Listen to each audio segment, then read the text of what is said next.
नडले, भिडले, लढले. पावसाळी अधिवेशनात जयंतराव आक्रमक. महाराष्ट्राच्या पावसाळी अधिवेशनाचा पडदा पडला, पण या अधिवेशनात विरोधी पक्षाच्या बाकावरून सातत्यानं सरकारला धारेवर धरणारा एक आवाज ठळकपणे ऐकू आला आणि तो म्हणजे आमदार जयंतराव पाटील यांचा.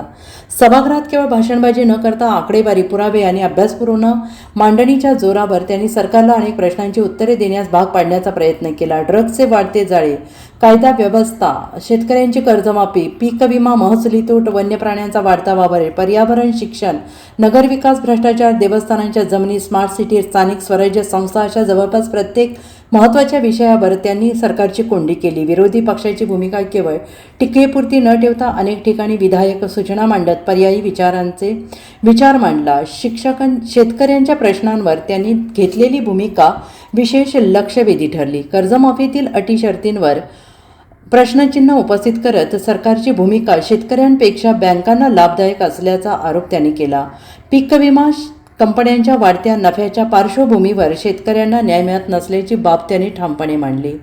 महसुली तुटीच्या आकडेवारीवरून सरकारच्या आर्थिक नियोजनावर त्यांनी उपस्थित केलेले प्रश्न गंभीर स्वरूपाचे होते. पुरवणी मागण्यांच्या घोषणानंतर प्रत्यक्ष निधी किती खर्च झाला यावर त्यांनी उपस्थित केलेले प्रश्न सत्ताधाऱ्यांसाठी अस्वस्थ करणारे ठरले.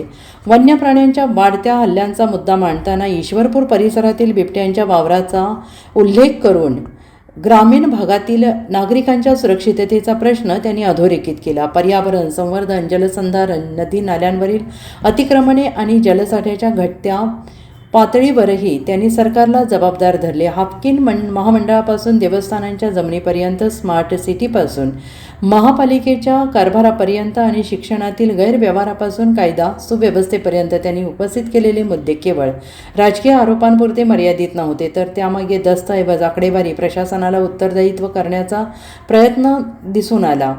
लोकशाहीत सशक्त विरोधी पक्ष हा सरकार एवढाच महत्त्वाचा असतो. सरकारच्या निर्णयांवर प्रश्न विचारणे, त्रुटी दाखवून देणे, पर्यायी मार्ग सुचवणे ही विरोधकांची घटनात्मक जबाबदारी आहे. या अधिवेशनात आमदार जयंतराव पाटील यांनी ती भूमिका आक्रमकपणे आणि सातत्याने बजावली हे निश्चित आहे. Bureau report, SVN Marathi, Sangli.